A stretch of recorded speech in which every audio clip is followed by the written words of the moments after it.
Bonjour, nous accueillons aujourd'hui la docteure Seval Heek qui vient nous faire une petite conférence sur la localisation de logiciels. Bonjour. Bonjour. Bienvenue en K-Web. Merci beaucoup. La première question, ce serait, est-ce que vous pouvez décrire votre parcours professionnel?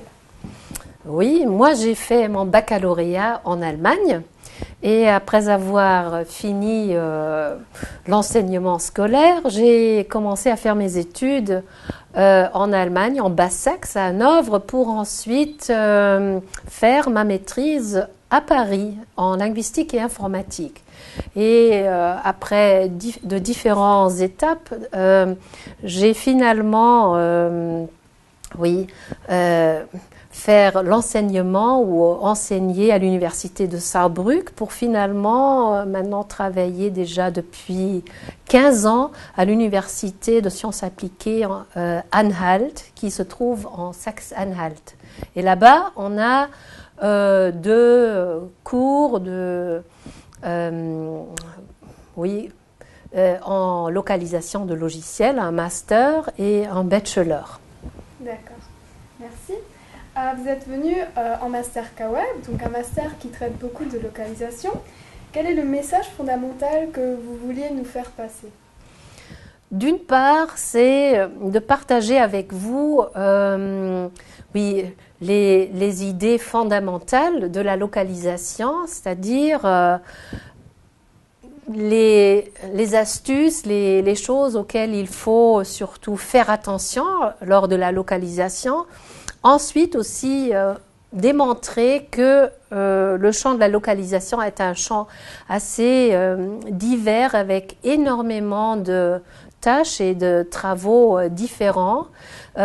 C'est un domaine de travail où on cherche beaucoup de gens engagés, qui aiment la communication, mais qui savent aussi leur travail du côté technique et de la traduction.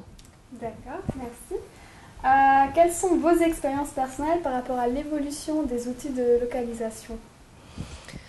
Donc, d'une part, les outils de traduction et de localisation aujourd'hui ont tous des interfaces pour la traduction automatique. C'est-à-dire, la traduction automatique est aujourd'hui devenue quelque chose, une technique, si on veut dire, qui est devenue quelque chose d'absolument fréquente.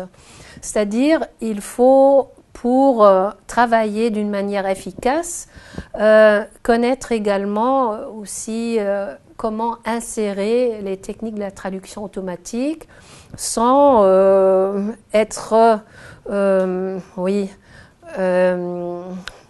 courir les risques des pièges de la traduction automatique. Ça, d'une part, on appelle toujours des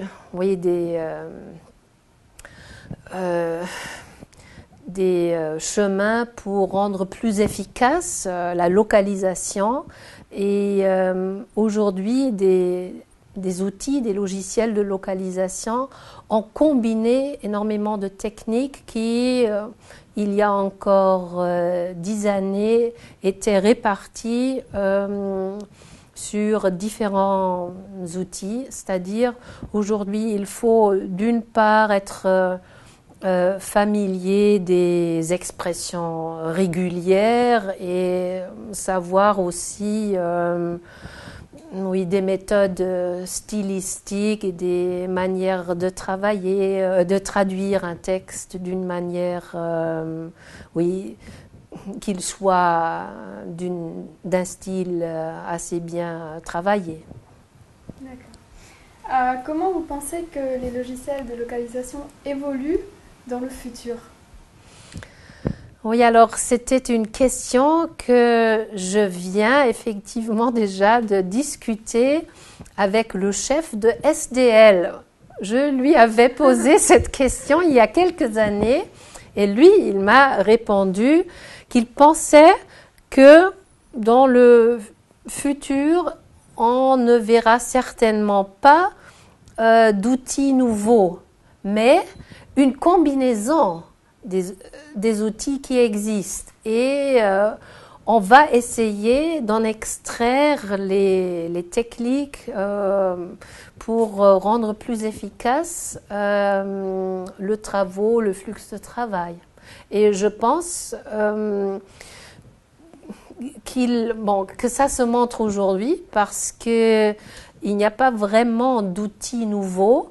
Une tendance qui est visible, qui n'a pas été thématisée avec lui, c'est qu'il y a aujourd'hui beaucoup de services qu'on peut trouver dans des serveurs éloignés, c'est-à-dire la technologie cloud devient de plus en plus importante.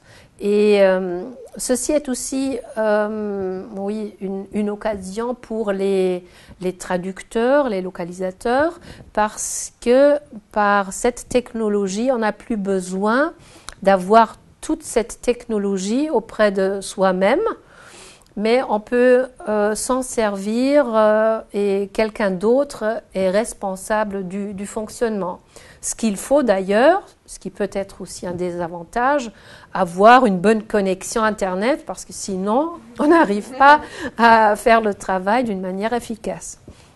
C'était quels sont les avantages et inconvénients des systèmes cloud? Effectivement, vous avez répondu. Et par rapport au système traditionnel, donc? Oui, les premiers systèmes cloud étaient d'une certaine manière des copies des systèmes qui existaient déjà avant. Mais aujourd'hui, on voit des entreprises qui se servent des possibilités dans browser, par exemple, des interconnexions des services sur Internet, de sorte que le travail avec une plateforme Internet, un outil qui travaille à base d'un serveur cloud, d'une part me permet d'enregistrer toutes mes données sur un serveur et moi-même, je n'ai pas besoin de sauvegarder régulièrement mes données. D'autre part, je ne suis plus responsable des actualisations de mon logiciel, c'est-à-dire s'il y a une version nouvelle.